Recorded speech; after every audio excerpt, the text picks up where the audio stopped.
Hey everybody, it's October 17th, 2023. It's 5:30 p.m. Eastern Standard Time. I finally feel recovered, healthy, not sick. I'm driving around, doing some work on a first full day of work.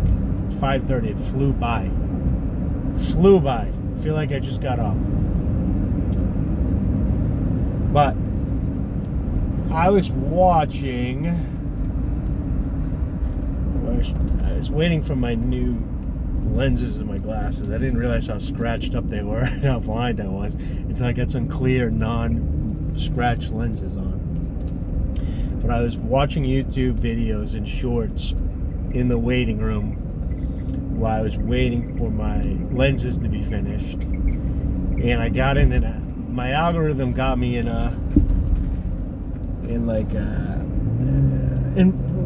women empowered thing,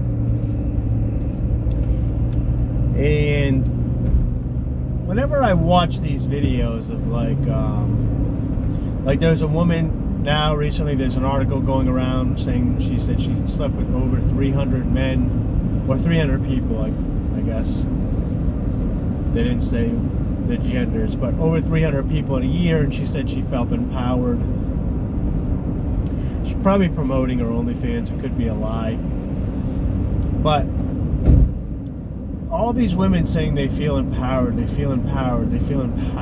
having sex or by being promiscuous or getting tattoos or doing drugs, all this dangerous activity.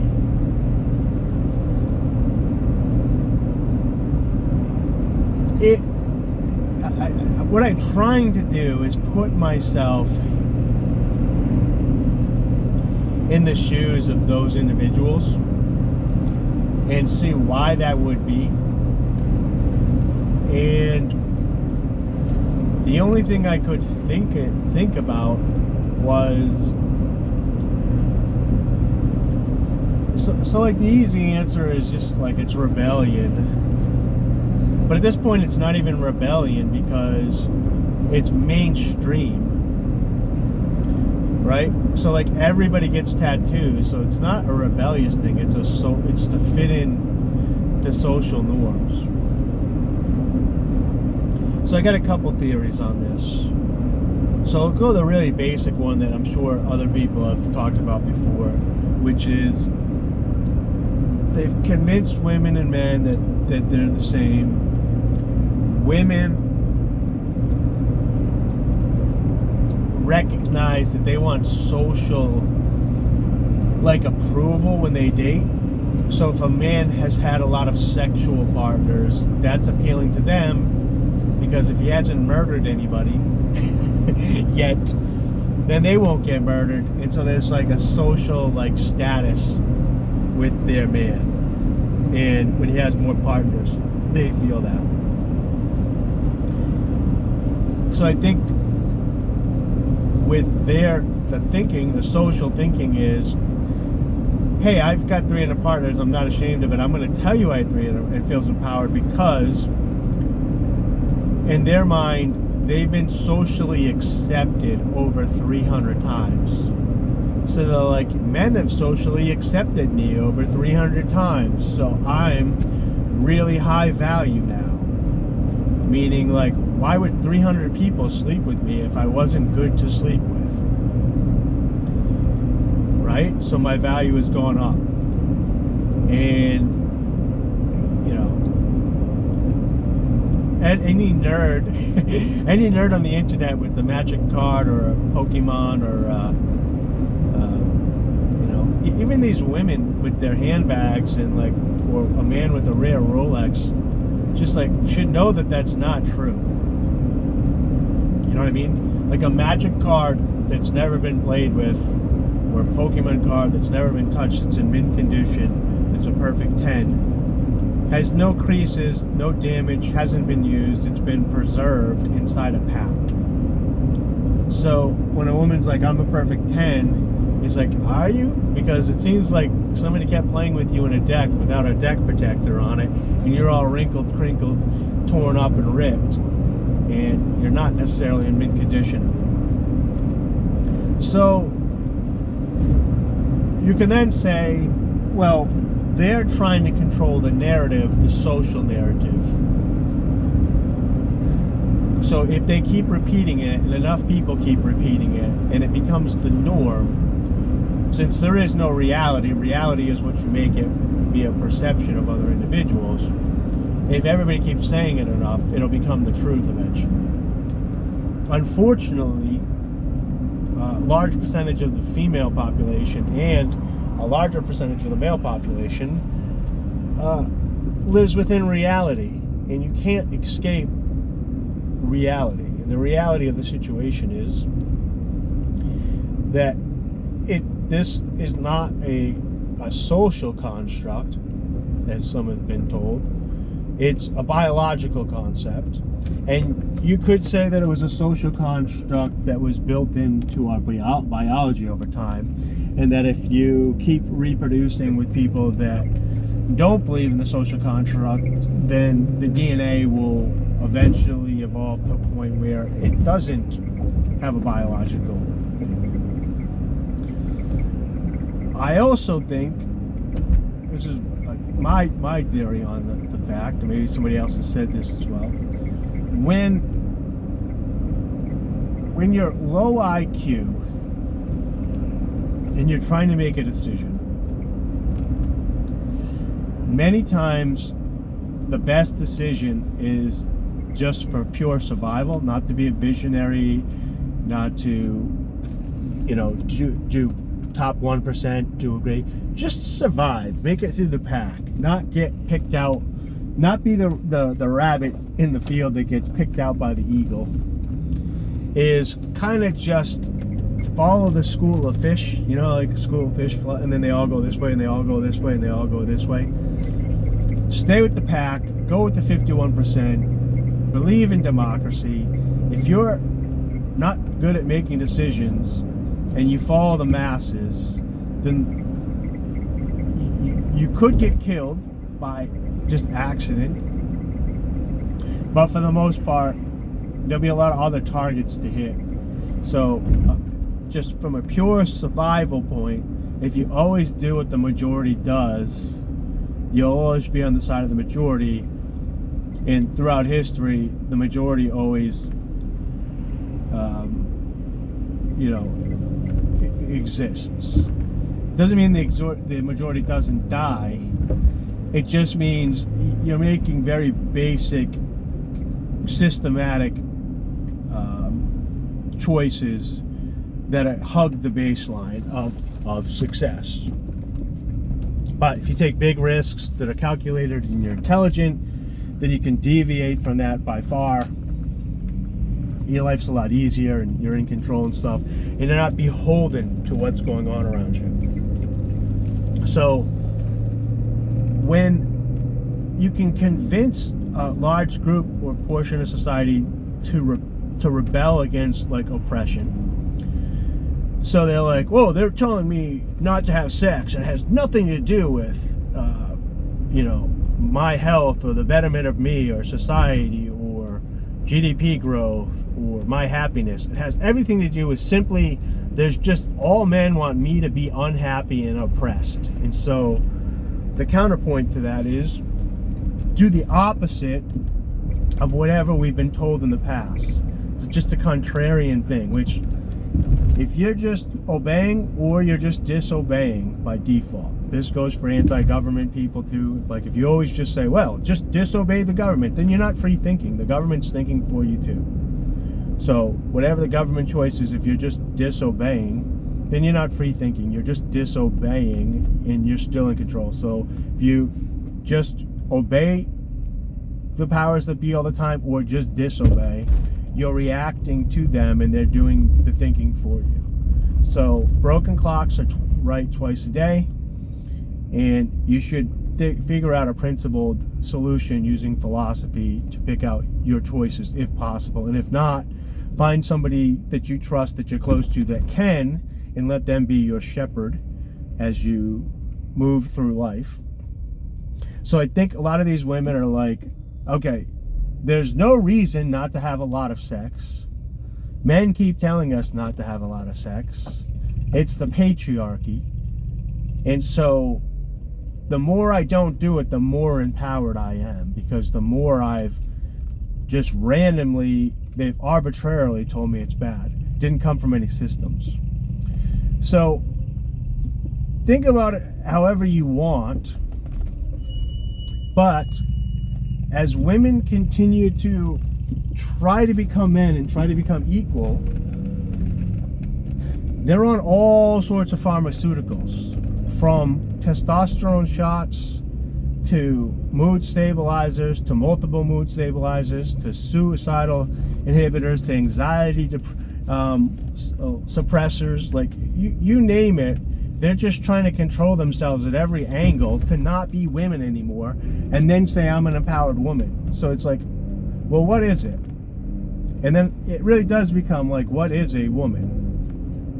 And I would say that there isn't very many women. And I think that the conservatives have a mistake here, that a woman is a biological female who starts off as a baby and has very neutral, and to use some terminology, non-binary wants and needs. As the chemicals in that particular female begin to develop, they will have a certain amount of estrogen and testosterone that they produce. Each female and each male will have that, and they start to get more as they get, they're getting towards puberty. They get a huge injection one way or another, but those levels will be on a spectrum as well. But when you're a biological male or female, you're a boy or a girl, when you learn how the chemicals react within your biology and what your emotions are and your chemicals, and you learn the machine and how it runs that you have been in, you know what I mean? Like if you were trying to become a Volvo mechanic, you would learn how a Volvo, like I'm driving right now, runs. If you're a starter, a girl, and you're getting chemical releases and stuff, you learn what those chemical releases are. You don't necessarily need to control them, but you need to understand the signals that they give you and what you are. So if you're anxious, and why; if you're traumatized, and why; if you're angry, and why, and what the reactions are. And boys do the same. And once women understand the biological chemicals that their female body is, once girls understand the biological chemicals that their female body is giving off, they become a woman. And once a boy understands the biological chemicals that reacting and causing stuff, and he takes control of it with his prefrontal cortex and intercepts these instinctual things, they become a man. And then from there, we could talk about husband and wife, but that's not what this is about. So, as there's some natural traits that testosterone makes easier in your life. Pain feels better, effort feels better, you're a little bit more melancholy, you can grow muscle faster, lots of different things it does. It's not that women don't make testosterone, it's not that men don't make estrogen, they just make it at different rates, and it transfers and gets used in different ways. So when people step in and start injecting that stuff, they're changing themselves. And I'm not necessarily against that, but, because, I've been in powerlifting for a long time, and I was a personal trainer in my 20s, and I saw bodybuilders and non-bodybuilders use performance-enhancing drugs. So there is an argument to be said that, that somebody is male and they feel masculine, but they want to feel more masculine, so they inject extra or more testosterone to optimize their current hormonal balances. So And once you start doing an increase of just your testosterone, you want to do your full hormonal replacement therapy and get all your things working together in like homeostasis. But it becomes very problematic when you convince a large portion of the population that it's immediate social, meaning it's a social contract that can be changed through talking and words and actions. And if that was the case, then why do you need to inject any of these people with chemicals? If it's not biological, if it's merely social, then why does anybody need the hormone replacement therapy? And also, when a biological male, for example, is feeling feminine, feels like they're a woman, and they test their hormones, if their testosterone is low, why wouldn't the first treatment be to optimize their testosterone levels to higher and see if that makes them feel more masculine? Why is it always the opposite? Why is it a switch? Why is it a switch? But also, why is it a change at all? So if somebody wants to be feminine in a biological male body, that shouldn't be a problem. And if somebody wants to be masculine in a biological female body, that shouldn't be a problem. I don't understand why there needs to be extras. So they can add extras, but then it's no longer a social construct. And they can say men and women are exactly the same, but if women then have to take large amounts of anxiety pills to make themselves comfortable in society and then blame men, then it's like, well, then we're not exactly the same. Because men are comfortable around other men, right? So why wouldn't you be comfortable around other men if we're exactly the same? So either men and women are different or we're the same, but we can't be different and the same. you know? Um, I guess where I'm going from to this is there's a lot of talk about worried about the younger generation of men. But men figure it out. Men are the adaptable ones that are normally strong. And I know the suicide rates are up, and that's something that I do think that men should handle with other men. We need more male camaraderie with one another. It's very important. And we're being separated from that. They're getting rid of resource and contact sports and all this stuff. So men can solve like that meme. What's is the cure for male loneliness, playing Halo? And it kind of is. It kind of is just male camaraderie. The other stuff kind of works itself out. So sports, talking, video games, hanging out, Magic the Gathering, whatever it takes for men to hang out and talk to one another.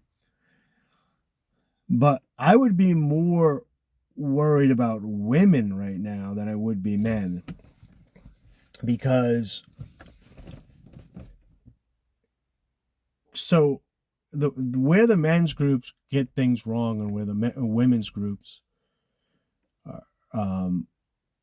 get things wrong, but definitely the men's group, which is just strange, is like when they go through the metrics of success rates and they're like, oh my God, women are beating men. They're like 60% or 70% of women now are college graduates to not men. It's like, that's not winning. Women are losing. Women are being brainwashed and talked into being $100,000 in debt to government organizations under the guise of being taught a trade that they can't go utilize and make the money back. So like, imagine there was a business that was out there and they were selling you something for $100K, and they told you that it was going to generate, $25K a year excess that you could pay it off in, 4 years, but that's not what's happening. They're selling a product to the lowest common denominator, emotionally, college, and and it's not helpful, and they're getting in debt and they're becoming enslaved to the government. So instead of being um, enslaved to husbands with zero debt, traveling around in a free house, getting free food, having some babies, and being absolutely worshipped by your family at home and in your community as you're like building parks and like doing PTA meetings and being a soccer mom. You're now 100K in debt, living in a cubicle, miserable on multiple pharmaceutical drugs, buying a bunch of clothes and trying to never find a husband and calling yourself empowered. Um, Women's happiness index is going down for the first time ever, which, you know, men can laugh about, but like uh, when you realize a woman's IQ is slightly lower and their emotional health is their like lifeline and it's going down, then somebody with a lower IQ, it's usually easier to make happy. So if they have a lower IQ and they're getting more unhappy, it means they're exponentially getting more unhappy at a higher rate when it's a bigger part of their emotional success. So, like for men, we live more in a world of contentment usually, and women are always chasing happiness, enjoyment, um, excitement. And for the most part, in general, obviously, there's always outliers. So for them to have one of the major things to it, there's probably multiple factors. Like they don't have a real trusting, loving community anymore. Their community is all backstabbing, sabotaged individuals that are all trying to feed off of one another. When before it was children, cousins, aunts, uncles, community, loved ones, DNA people, people with similar cultures, sharing recipes, multi-generational, that had a real vested interest in one another's success. But when I look out, I think that the biggest worry for me in society right now is women and how unhappy they are, how unsuccessful they are, um, how much debt they've created, how much debt they've put into society, how many resources they're wasting, how much of the environment they're destroying through their consumerism. Uh, they've become societal parasites when they used to be, uh, beautifying society in the neighborhoods. They're destroying and tearing them down. Um, and you could say, well, that affects the people, that affects man, but when you're creating evil, whether the creation of that evil is a neutral intent or true malevolence, but I'm guessing uh, on the lower IQ scale, it's just survival. So you can be doing evil acts and evil things without being an even individual because you're not intelligent enough to internalize or understand the evil. So you're like a reactionary. You've been created to react to certain things and carry out evil without knowing it. So they become like Manchurian candidates. So like when there's uh, wars or social events or kangaroo courts with people or whatever, they go out and they do these evil acts and they don't even realize they're doing it. They're just like rah rah rah, cheer cheer cheer, girl power, destroy this man's life and his children's life and his children's life and all the hundreds of jobs that they're around. And they're like, I did good, I'm good. And it's and then they never look back. And then they're on to the next shiny object. Um, and trust me, this is not a fulfilling life for these individuals. I've seen many of them break down. I've seen, you know, very beautiful women ugly crying about their life decisions and choices and stuff multiple times throughout my life. And I'm prefrontal cortex emotionally numb to it, but there's a reason why biologically, as men, the reaction of watching that invokes a instinctual terror inside us, is because when women are that devastated and becoming that sad and that miserable, it's a show that society is sinning as a whole. They're missing the target. If hitting the target is, whatever your target is, whatever your aim, if missing that aim is sinning, then we're sinning. So I'm 26 minutes in. What do we do? What is some pragmatical things that we can do as individuals in our lives to combat this?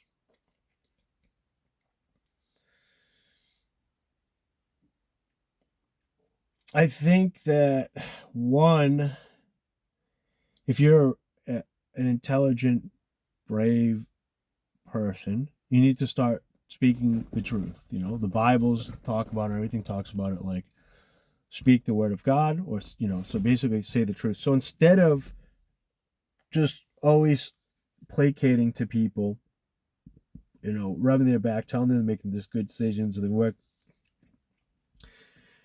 start being kind to people instead of nice. And by that I mean, tell people what they need to hear, not what they want to hear.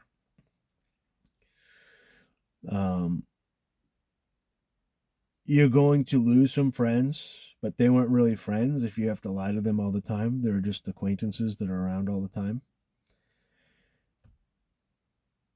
So be precise with your words and your language, because a friend is a very precise definition. And if you're honest and kind with a friend, they're going to still be your friend, and you're going to be closer with that friend. Hold people accountable. Start speaking up. Start mentioning these things. Start positively reinforcing positive actions of individuals that you see on a day-to-day basis, instead of constantly berating them about things that you don't like them to do. And the reason this is important is because it's that contrarian thing that I was talking about earlier, or the rebellious thing. So if we keep shaming women for having multiple sexual partners, the dumb ones are going to continue to have multiple sexual partners, and it's going to alienate the intelligent ones who are still trying to mate, that have to add sexual partners to try to compete within that market.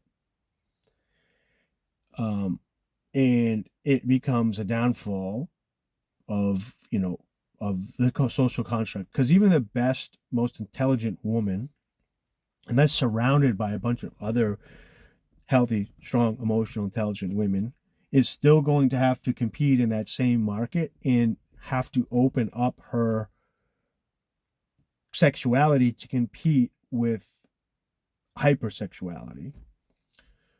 So when a woman is not promiscuous, when she's like, I make it a point when I see women that are dressed modest, that look nice, that are wearing less makeup, that aren't covering their tattoos, that are looking beautiful, that aren't showing their body, that don't have a sexual social media, to give them compliments and give them compliments about themselves, and encourage positive reinforcement of positive activities that we want to see. Instead of shaming the negative people, reinforce positivity because you're creating more negativity in the world. So if, the girl in the sundress with the glasses with no tattoos, who's super shy, sitting in the corner, has got 10 guys around her talking to her, giving her compliments and positivity, and the girl that's showing her ass with tattoos online doesn't have 100 heart emojis underneath her telling her she's the best, go girl, then it'll move again. And even if it doesn't fully move on the spectrum, your social group of what you're focusing on will, and then you'll be within a small circle of such things. Now, this will just be a little sidebar. I think that the social media online is, for lack of a better word, a psyop. And I believe there's multiple accounts from multiple countries, foreign oppositions, pharmaceutical companies, makeup companies, teeth whitening companies that have bots and robots and people that work for them to go onto accounts and to beef up and give positive reinforcement to the people that are using their products, that are using it in this hypersexual way, to get the zeitgeist, the emotional feeling of sex, drugs, makeup, beauty, not aging in society. And then once it's in society, the products will sell themselves. So you don't need to advertise Crest, or you don't have to advertise like your particular teeth whiteners. You just have to get all the women thinking that they need super white teeth in order to fuck and to get money. And then they'll go looking for teeth whiteners. And then you just have to have your advertising set up that yours comes up for them to buy. And you're going to get the backlash. But once it's built into the zeitgeist, people will go looking for it and find you. So it's backwards to what you think with old advertising.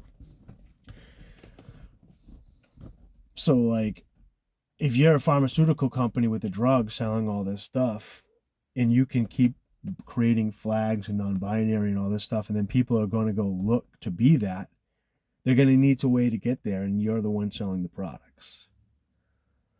So I do want to say, I believe everybody's an individual and they can make their own choices and their own decisions and stuff.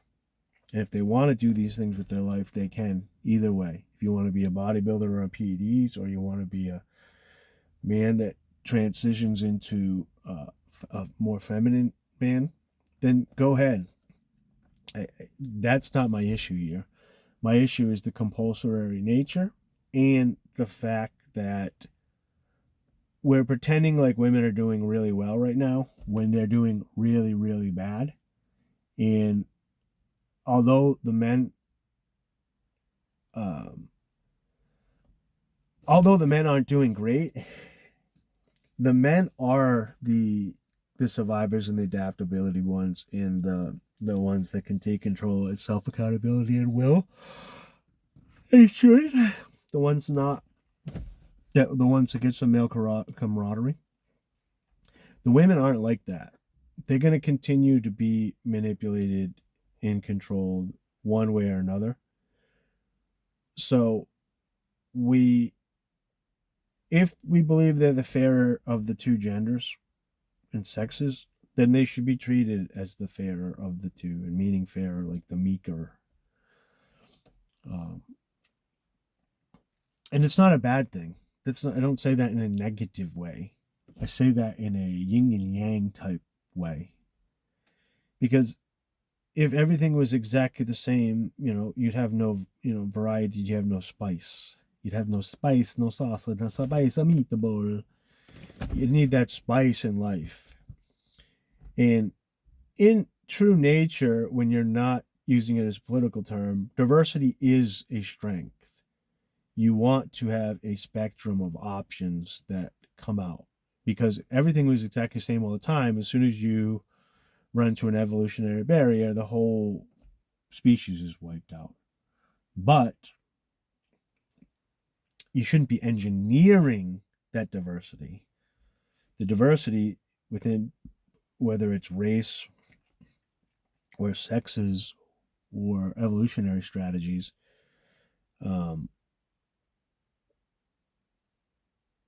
is going to be the most healthiest when it's natural selected and not eugenics, which we see today, which is where large swaths of money are printed to move society in particular directions, which changes the evolutionary path. Now, having said that, also know that within that system, that's part of the evolutionary strategy. So the people that are doing that are also utilizing what they believe is the best technique for the survival of their particular, we'll say, race. I think there's a particular race of individuals that are doing that right now.